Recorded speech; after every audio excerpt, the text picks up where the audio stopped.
Hi, it looks like Facebook is doing the things that the other one did. So that rude awakening of cutting things while we are still there, in the middle of a conversation. So I think what we'll do now, um, we'll kind of start again and just aim to wrap up the conversation. Mr. Wong and Chinga, how are you, my good sir? Good to see you joining in. Awesome. The Wowers Club. Um, I've, yeah, maybe there's a conversation that you and I need to have someday, but I'll engage you. So I'm waiting for Ulutando to come back on. So let me see if I can bring him on. Yeah, there we go. Mr. Chris Brizzy. So let's see. Awesome. Um, no, it's okay. We will definitely hook up. You and I have a lot of unfinished business. So it would be very interesting to pick your brain. I'm just waiting for Chris, and then we will kind of wrap up the conversation that we had started. So, with the conversation, I actually wanted to touch on expectations that arose post a period where they had already been communicated. Um, so the expectations were communicated, they were understood, and then suddenly, some years down the line, things happen in the relationship or in the marriage, life happens, and then suddenly, new expectations, whether they're communicated or not. Maybe the new expectations are not expectations, sorry, are not expectations that one can meet.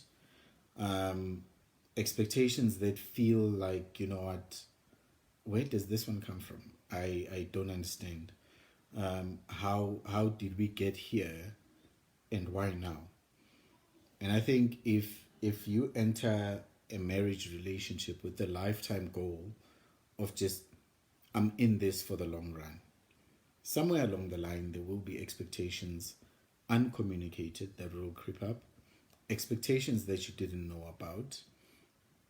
Let's say 10th year anniversary, um, your partner expects you to do something, um, and you don't know where that comes from, and suddenly, okay, I thought we were on the same page all along, and suddenly now, here I am being the one, put on the back foot, and I'm expected to now just suddenly be at this point where I have to adjust to these expectations. The expectations tend to kill a lot of relationships, especially when they're not communicated. So we need to learn to communicate our expectations clearly, make sure that they are understood, make sure that whoever is communicating those expectations, we reflect those back to them. And when we communicate our expectations, we also need to make sure that the other person understands where we are at. Um, if I'm saying I want, let me take an example. Let's say you Wonga, who's here, I want you to contact me, but I don't really express it clearly to you. I simply say it and leave it hanging. You will stay on your side expecting me to contact you, and I'm hanging on this side waiting for you to contact me, and nothing ever comes of that. And at the end of the day, we are both disappointed at each other because we did not communicate what we expected of each other clearly. And that's one thing we need to be careful of in relationships. I don't know if Chris is coming. There we go. And he's gonna be on just now. There we go. Hey. Yeah. Yes. Facebook is very perfect. Yeah. So you were saying you were going back to a question, and you back to my premarital, and you wanted to ask something. So here it is. You had communicated expectations. You laid them on the ground, on the table, and you agreed and you reached consensus on some of them. And then now, 5 years down the line, something else creeps up, or let's say the example I was making earlier, let's say 10th year anniversary, and are expected to be the one to plan the vacation, to plan the surprise, to plan the gift, and go all out for the 10th year anniversary. That has not been communicated. And you kind of sense that something is not right, right? How do you handle an uncommunicated expectation that was never there before? Yeah. So I'll have to answer this question subjectively. So one of the things that my wife and I live by and probably thrive on is the ability to have honest conversations.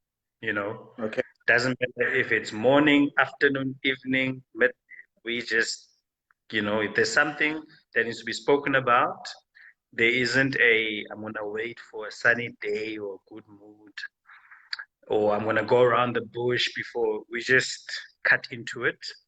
And, and very honestly so.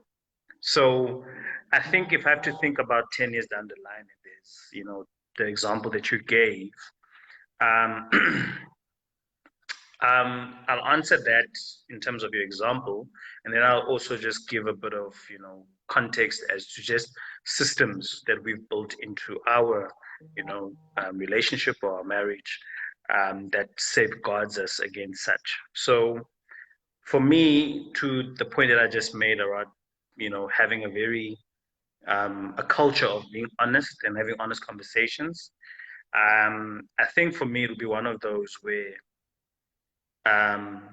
if there is an expectation that has gone unchecked, right?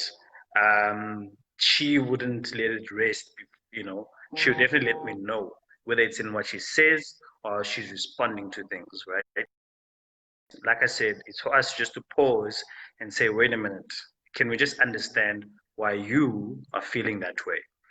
And then oftentimes, have that conversation, I'm there to hear and really for her to unpack, okay, this is actually how I'm feeling. And then when we do post-mortem, when we actually break down and we understand how did it get to that point, and she's, come to sort of learn that about me, that, if there's a disappointment, there must have been an expectation. And in that, we obviously uncover together that, okay, there was an expectation that was not communicated with me. Therefore, it wasn't on my radar. It wasn't on my sort of priority that this is something I must deliver. So I think that's something that I can confidently say that in a year, 5, 10 years time is something that we've built with each other, right? To have very honest conversations. There isn't a topic too taboo, too sensitive, to whatever that we can't just come to the table or poke the other one and be like, hey, can we just talk? Because we made that okay, we made that norm, we made it comfortable for each other to be able to come. And most importantly, and I think for us as men, this is very necessary. I mean, it wasn't perfect from the beginning. It was quite a few iterations and feedback, but also about how does that person make you feel safe to be able to say, hey, I don't like this, and this is why I don't like it, right? So it's not something that was clearly understood in the beginning, but as I iterated and I keep on expressing and I help her understand, it has significantly improved over time. But again, to the example of the bungee jump, I had to go back, go back, go back, and really through that iteration, it then improves and just gets stronger in how we understand each other, but also just that appreciation of certain responses or reactions when I'm expressing myself or making myself vulnerable actually doesn't bode well for me. And this is why, right? And I think as men, we need to learn to be gracious enough to explain ourselves, right? Because in explaining ourselves, the other person gets to hear more, learn more, and therefore understand you better. So on the point that I Yeah. mentioned around systems that we built, very importantly, is that we in our household, in our marriage, we have something very clearly that we, you know, um, do, which is to have roles and responsibilities, right? So I can tell you now, an anniversary or a holiday or whatever that we do does not go or get into the picture without us having had a conversation to agree to agree as to who's doing what or what Yeah. is it that we. So this is just sort of something around systems that you want to build in, is that it's great for me to surprise my wife with a bunch of flowers unexpectedly, right? um and it may not be something necessarily that she has said, oh, I like to receive flowers randomly. But there are those things that she has communicated to say that I actually like this. And those for me are my priority list. But this is then my unique way of expressing, same and making her feel good. And so there's a clear understanding of that between each other. She knows what are the things that make me feel good, or how I want love expressed to me. And Yeah. for those who want to know more about that, go read up on love languages. And there's actually tests that you can do that tells you what is your love language. And if you can do it together, you understand each other, what each other's love languages are. And really it helps you understand that.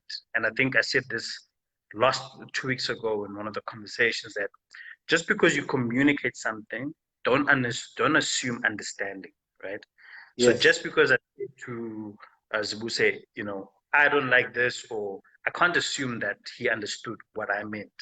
May have understood something, but it may not be what I meant.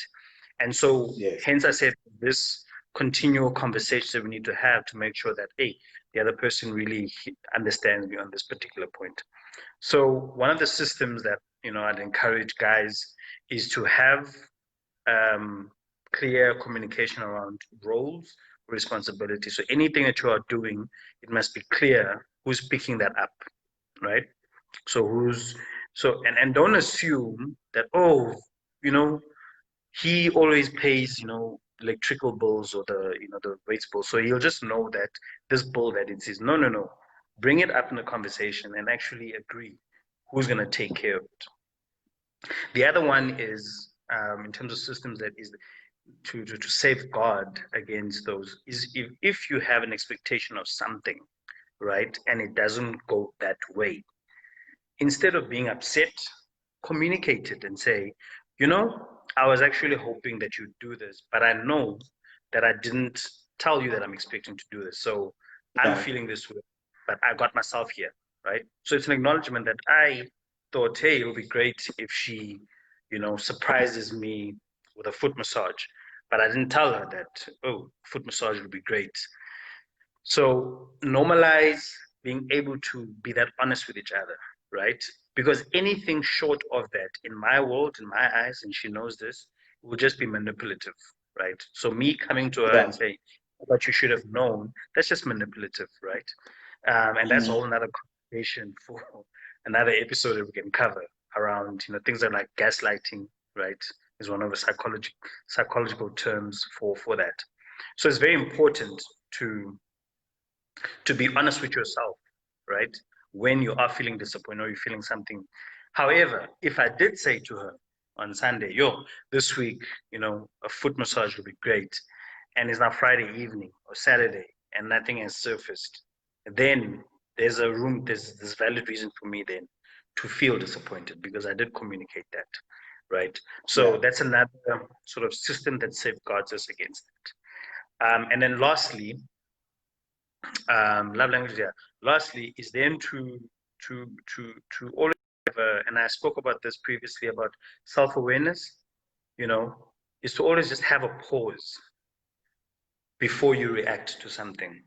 And I've learned to practice this with myself. Um, Something will be said, and I'll be like, "What?"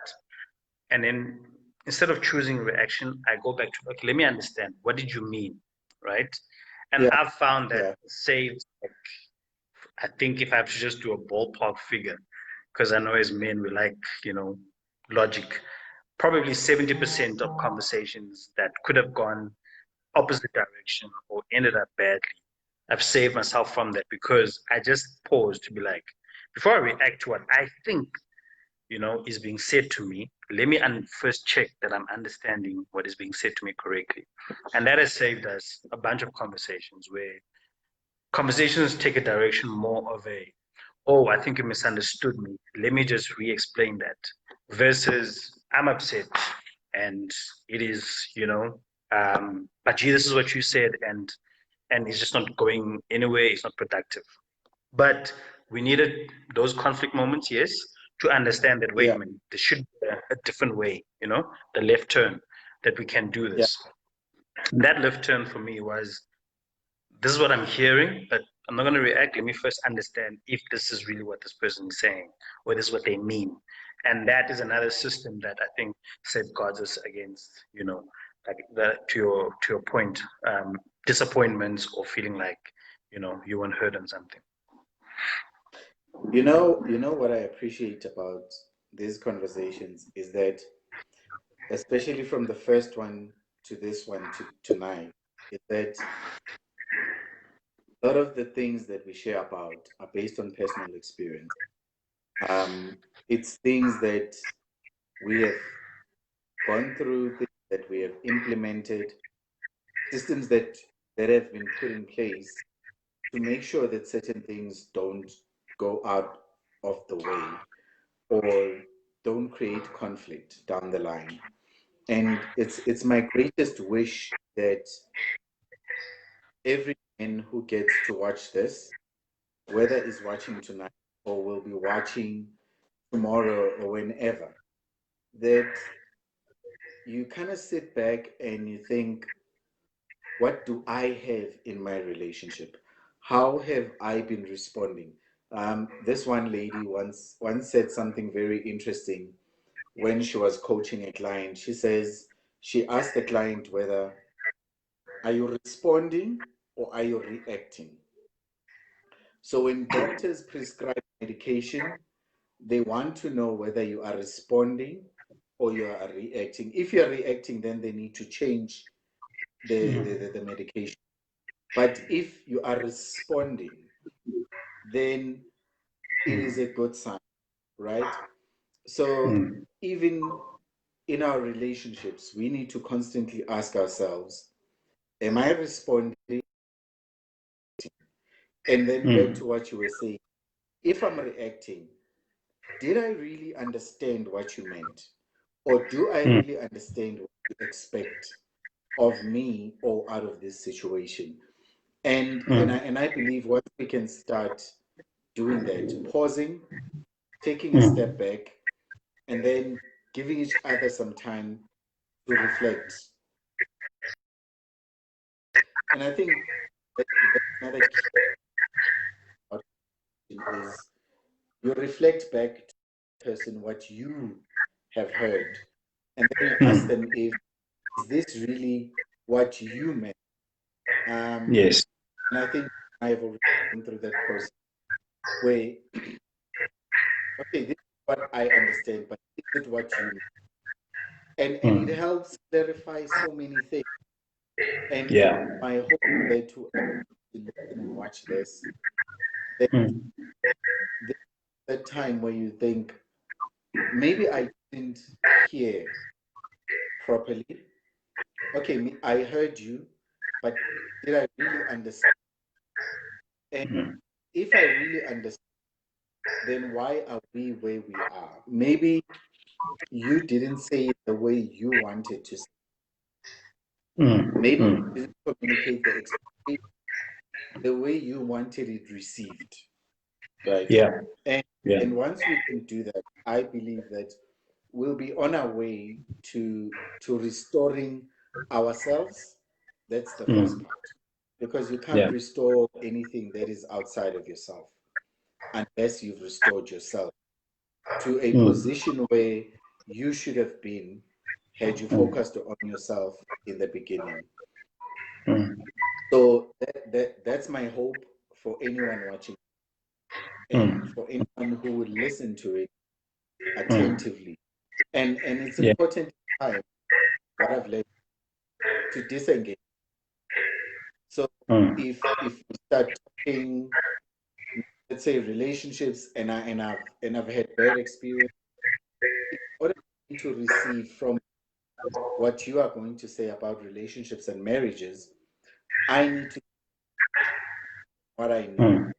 from what I've Mm. experienced, what I've heard, and listen Mm. from a clean slate, and then Yes. try and take what you are saying, match it Mm. against what I've experienced and what I know, Mm. and see where I have gone wrong in my life or in my experience, Mm. or where things have gone wrong. What was my Mm. role and what was my part in it? Mm. Did I do something? Did I say something where I should have paused?